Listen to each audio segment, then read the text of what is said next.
Comenzamos hoy seguimos hoy nuestro estudio en la carta a los romanos.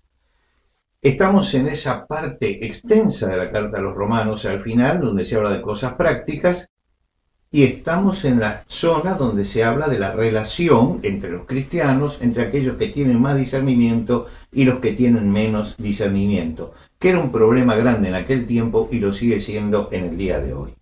En el versículo 13, el apóstol Pablo dice del capítulo 14 de los Romanos, el apóstol Pablo dice: así que ya no nos juzguemos más los unos a los otros, sino más bien decidid no poner tropiezo o ocasión de caer al hermano. Está diciendo, no emitamos juicios apresurados, no emitamos juicios, ni negativos ni positivos, ningún juicio, no abramos juicio. Pero dice, nosotros tenemos que hacer una decisión de corazón, y es una decisión sabia. Por eso el versículo dice, sino más bien decidid. ¿Y qué es lo que tengo que decidir?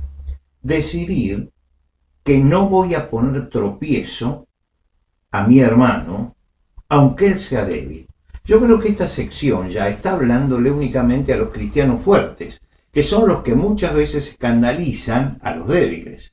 Entonces dice, tenemos que tener en cuenta de no ponerle tropiezo a aquel que todavía está creciendo en el Señor.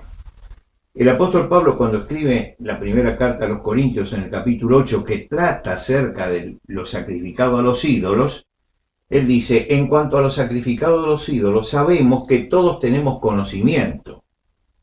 El conocimiento envanece, pero el amor edifica. Es notable porque uno lo que menos esperaba es que él terminara el pensamiento con esta frase, pero nos deja presente allí algo en lo que tenemos que tener cuidado, y es que el conocimiento puede llevarnos a envanecernos en tal forma frente al hermano débil que lo hacemos tropezar y nos convertimos en fariseos. Entonces, no podemos ser, o lo que tenemos que decidir es no ser piedra de tropiezo para nuestro hermano. Ser un canal por el cual Dios pueda realmente bendecirlo. Ahora, en el versículo 14 dice, yo sé y confío en el Señor Jesús, que nada es inmundo en sí mismo, mas para el que piensa que algo es inmundo, para él lo es. Es interesante esto porque nos está diciendo que hay una afirmación. Nada es inmundo en sí mismo. Yo me puedo tomar de esa afirmación y levantarla como bandera. Y tengo razón porque toda la Biblia me apoya. El apóstol Pablo escribe a Timoteo, porque todo lo que Dios creó es bueno y nada es de desecharse si se toma con acción de gracias. Dice en la 1 Corintios, pero no todos hay en este conocimiento. Y es verdad, no todos tienen ese conocimiento. Dice, y algunos, habituados a los ídolos, comen como sacrificado a los ídolos, y su conciencia, siendo débil, se contamina. Ahora, también en Corintios el apóstol dice, miren que su libertad no venga a ser tropezadero para los débiles. Es decir, cuiden eso, no ser de tropiezo para el otro.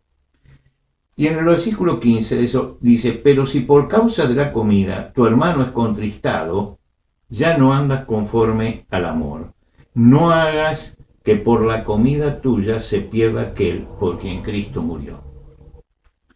Contristado, podemos entristecer a otra persona haciendo cosas que son manifestaciones de libertad. Pero la otra persona no lo considera así y puede sentir el impacto y la herida. Usemos la libertad, tenemos que usarlo, pero no podemos ignorar el amor.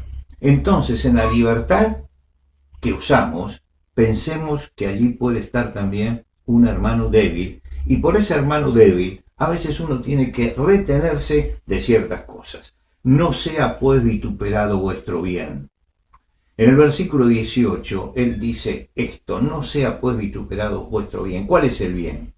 El bien es la libertad que tenemos en Cristo.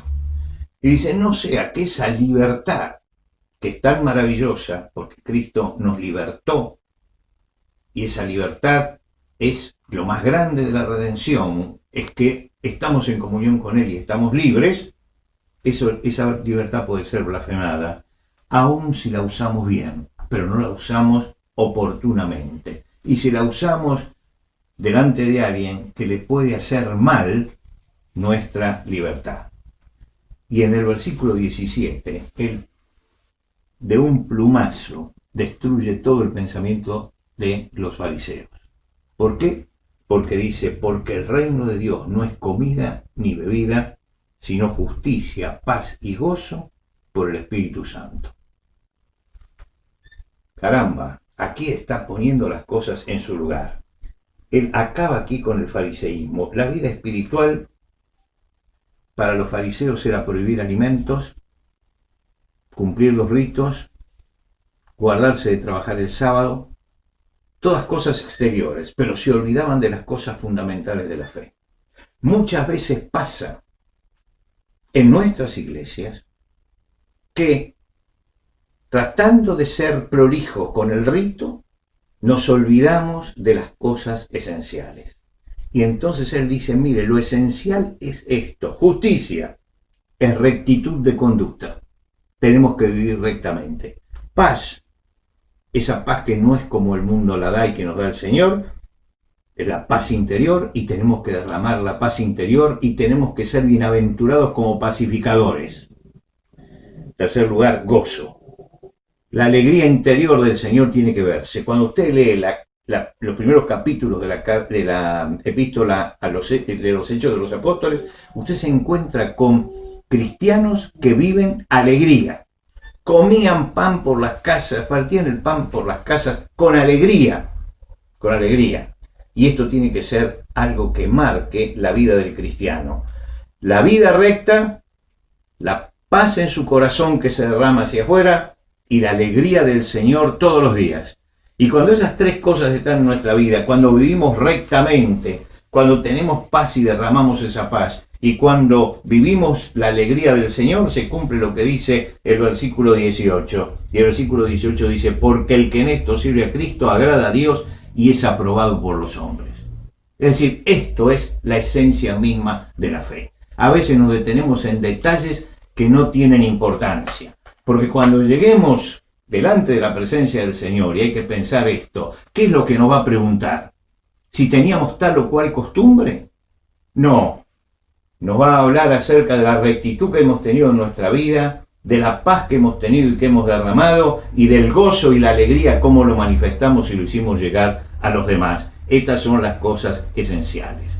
De ahí hasta el final del capítulo, el apóstol Pablo hace una larga recorrida sobre este tema. Es una serie de metas. Primero pone una meta y después da consejos y conclusiones finales. ¿Cuál es la meta? La que está en el versículo 19. Así que sigamos lo que contribuye a la paz y a la mutua edificación. Un cristiano tiene que buscar la paz con el otro y la edificación. Y llegamos a los consejos y a las conclusiones finales. Primero, versículo 20. No destruyas la obra de Dios por causa de la comida. Todas las cosas a la verdad son limpias, pero es malo que el hombre haga tropezar a otro con lo que come. No destruyas la obra de Dios por una costumbre, nada más que por una costumbre. Tenemos que cuidar esto, porque esto es un mandamiento. No destruyas la obra de Dios, no destruyas la comunión fraterna, no destruyas esas cosas simplemente por la comida. Versículo 21, bueno es no comer carne, ni beber vino, ni nada en lo que tu hermano tropiece, se ofenda o se debilite. Renunciemos aún a lo legítimo, si es necesario, para que nuestro hermano no tropiece. ¿Tienes tu fe? Tenla para contigo delante de Dios. Bienaventurado el que no se condena en lo que aprueba. Esta es una bienaventuranza. Así como hay bienaventuranzas del Señor en el comienzo del Sermón del Monte, hay una cantidad de bienaventuranzas derramadas en el Nuevo Testamento. Y esta es una de ellas, que es bienaventurado el que no se condena a sí mismo en lo que aprueba. Seamos honestos, pero honestos delante de Dios. En primer lugar, honestos delante de Dios. Y en el versículo 23, llegamos al versículo 23, cierra diciendo, pero el que duda sobre lo que come es condenado porque no lo hace con fe.